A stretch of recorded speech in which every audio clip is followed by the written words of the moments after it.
Hamas and Fatah have developed what's called unity government. Now, part of this unity government has brought about some significant statements of concern. Hamas refusing to recognize Israel's right to exist. Let me take it even a step further. They will not negotiate with Israel because they believe the Zionist regime, as they call it, has no business being there. And the fact that the Jewish state exists, according to a member of the Hamas parliament, this is the governing agencies in Gaza, he said that the Jews are brought out in droves so that the Palestinians and the Islamic nations behind them will have the honor of annihilating the evil of this gang. This is the words coming out of Hamas. Doesn't sound like a partner for peace under any stretch of the imagination. David French, Senior Counsel for the American Center for Law and Justice, is here with me. By the way, David's going to Israel with a number of our senior lawyers to work with our Jerusalem office. David, this is a big speech. You served in Iraq as a Judge Advocate General in the Army. You know the region. This is a very pivotal time as the president gets ready to address. Some are saying the Arab world, by the way. I don't think that's right. It's the Muslim world that he's addressing today.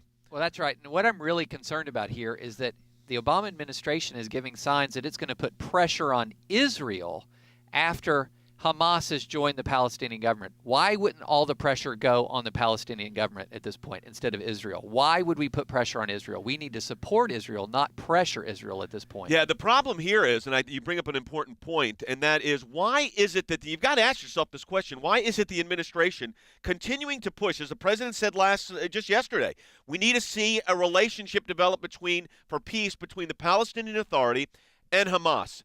Because that's really what you're talking about. So they've got this unity government. And then the president says, well, Israel now has to realize the reality of this, and basically you better be prepared to negotiate with Hamas, who, by the way, the United States, under our law, we can't even negotiate with because they're a terrorist organization. Well, that's absolutely right. I mean, we would be, private citizens would be indicted if we tried to support Hamas in this country, and rightfully so.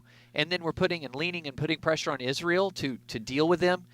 Hamas is a force that has to be defeated, not dealt with. So the reason you have to defeat them is because Hamas, who's now part of the unity government that President Obama is pushing the Israelis to negotiate with, has said this: in just a few years, all the Zionists and the settlers will realize that their arrival in Palestine was for the purpose of the great massacre, by means of which Allah wants to relieve humanity of their evil. That's talking about the Jewish state. Now, we've got to counter all of this. We're doing that by dispatching a team of lawyers from the ACLJ to the Middle East. I'm going back to our offices in Washington. I need you to go with us. Now, you can't go with us physically to Israel on this trip, but you can go with us by signing on to this petition to stand with Israel and not let the administration maneuver and change the way in which Israel has to negotiate with this situation with Hamas. Here's the number to sign that petition. It's 877-989-2255. No land for peace here.